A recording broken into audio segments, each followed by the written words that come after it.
Paulo Estevão Vandaz é especialista em psiquiatria infantil, da infância e adolescência. O médico também é um dos papas do autismo no Brasil e fundador do PROTEA, Programa do Transtorno do Espectro Autista. Dr. Estevão Vandaz é o nosso entrevistado de hoje aqui no Papo Inclusivo. Olá, doutor, eu vou pedir para o senhor falar um pouquinho sobre o programa. Vamos conversar, tem muita coisa para falarmos. Como é que surgiu a ideia do programa? Por que o senhor pensou nele? O programa ele foi fundado há 20 anos, mais ou menos, pelo afluxo de pacientes à procura de tratamento. Como não havia um ambulatório especializado, um serviço especializado, eu resolvi então fundar esse que só atendia e atende pacientes autistas e suas famílias. E a partir desse programa surgiu o Genoma, o programa do Genoma? O projeto Genoma, ele é do Instituto Biociências lá na USP, no campus da USP. E foi nesse projeto Genoma que descobriu-se a utilidade da erva de São João? O que ela faz para o autista? Entre os mais de 500 casos que nós estudamos, especificamente tinha um gene que atuava em determinados canais iônicos e nós descobrimos que a erva de São João poderia ajudá-lo a regular esse fluxo. Que caso que é esse? Em que casos que a pessoa pode se beneficiar da erva de São João? Um caso específico. É bom saber que o autismo, mais ou menos 60% dos autistas tem como etiologia, causa, alguma alteração genética. E não são poucos genes, são centenas de genes.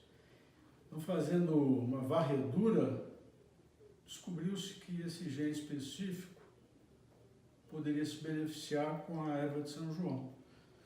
A erva de São João, em apresentação farmacológica. Sim, comprimidos, né? Ou cápsulas. Sim.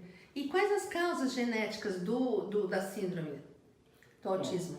As causas genéticas, elas são, como eu estava dizendo para vocês, são centenas de genes que atuam ou isoladamente ou em conjunto. Nós podemos ter 3, 4, 5, 6 genes atuando simultaneamente, causando o autismo. Tem a ver com a idade da mãe? Por exemplo, como é dito hoje em relação à síndrome de Down? Na literatura, nós encontramos tanto a idade da mãe como a idade do pai. Enfim, existem muitas teorias para explicar a causa do transtorno, mas não exclusivamente. Esta seria uma das possibilidades. A idade seria uma idade avançada, é isso? A mãe com a idade avançada? O pai também. A partir de quantos anos? A partir de 45, 50 anos, o risco é maior. Certo. Mas não exclusivamente. Existem centenas de outras causas. O que é o autismo e por que ele afeta a estrutura dos neurônios no cérebro? O termo autismo foi empregado já na década de 1930 do século passado, emprestado de um psiquiatra chamado Boyle, que usava o autismo para a esquizofrenia. Então, eles tomaram esse termo emprestado para denominar esse transtorno que hoje nós conhecemos como TEA, transtorno do espectro autista. Mas foi um psiquiatra radicado nos Estados Unidos, em 43, que lançou o primeiro trabalho descrevendo a síndrome. Apesar que ela já existia, já era pesquisada algumas décadas antes. E hoje o número de pessoas com autismo é maior do que o número de pessoas com síndrome de Down, né? Pelos estudos populacionais em vários países, a conclusão é que 1% da população. Significa que nós brasileiros temos mais ou menos 2 milhões de autistas. É possível detectar o autismo através de exame sanguíneo, por exemplo? Não.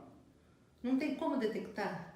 A única maneira de detectar hoje em dia é através do estudo genético. Então, a mulher engravida, a partir de que mês ela pode fazer, se é que pode fazer algum estudo genético? Não, o exame é pós-natal. Durante a gestação é impossível. Quer dizer que, então, se ela tiver com um bebê com autismo, vai nascer com autismo e pronto, não tem o que fazer. Exatamente. Uhum. E quais são os sinais de que a criança pode ter o TEA, né, o transtorno do espectro autista? Criança pequena, bebê, Sim?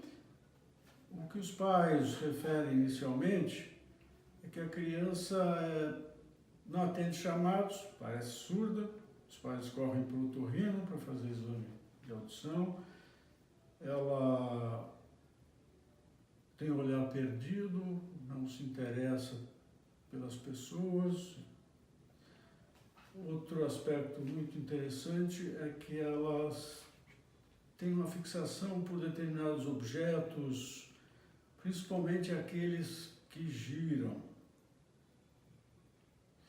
E outra coisa também importante... Carrinho, rodinha de carro, rodinha, carrinho. faz, gosta de rodando o carrinho, fica olhando para o Ventilador, a máquina de lavar roupa.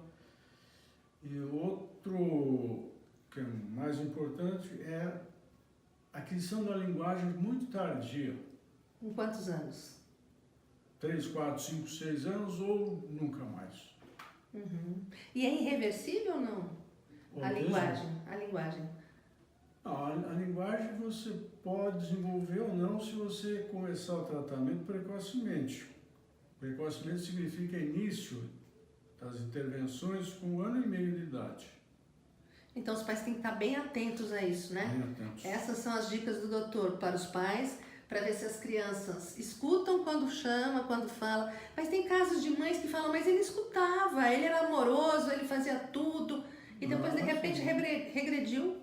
Esse é um tipo que eles chamam de autismo regressivo. 10% da população de autistas tem esse autismo regressivo. Ele se desenvolve bem, parece, entre aspas, normal, tem 1 ano e meio, perde tudo que aprendeu, tudo que adquiriu e regride. Do nada, assim? Não tem explicação. A ciência não explica? Não. Não tem explicação. Mas são 10%, é uma taxa, acho que estatisticamente é baixa, né? E qual é o retrato do autismo no Brasil e a expectativa de vida? O retrato no Brasil, os autistas coitados, não tem nenhuma assistência pública. Aquela lei de 2012 previa assistência, diagnóstico, mas em locais totalmente inadequados, que são os CAPs. Porque no CAPs não tem profissional especializado em atendimento para autistas. E eles não atendem individualmente, que é como deve ser feito. Então, não se deve contar com o SUS. Certo. E assim, o autismo é uma deficiência intelectual, né?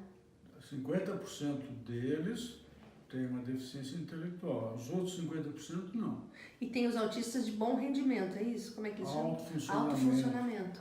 Como são esses? Esses são chamados de portadores da síndrome de Asperger. Qual é a diferença do autismo para a Eles são síndrome de Asperger? inteligentes, têm capacidades especiais, têm um potencial muito grande, próximo a nós os chamamos de neurotípicos normais. Eles podem ter uma vida razoavelmente, entre aspas, normal. A única coisa que realmente atrapalha a vida deles é a socialização, a sociabilidade. Mas nós temos intervenções, terapias para melhorar essa situação. Tipo o quê? Fono, faz tudo? Não. A intervenção se chama em inglês social skills, que é habilidades sociais. Eles aprendem, eles conseguem, através dessa intervenção, ter relacionamentos satisfatórios, em casa, com parentes, no trabalho, na vida amorosa. Ok, nossos agradecimentos então ao professor da Universidade de São Paulo, Estevão Vadaz, que é especialista em psiquiatria infantil, da infância e adolescência. Muito obrigada. Obrigado a vocês.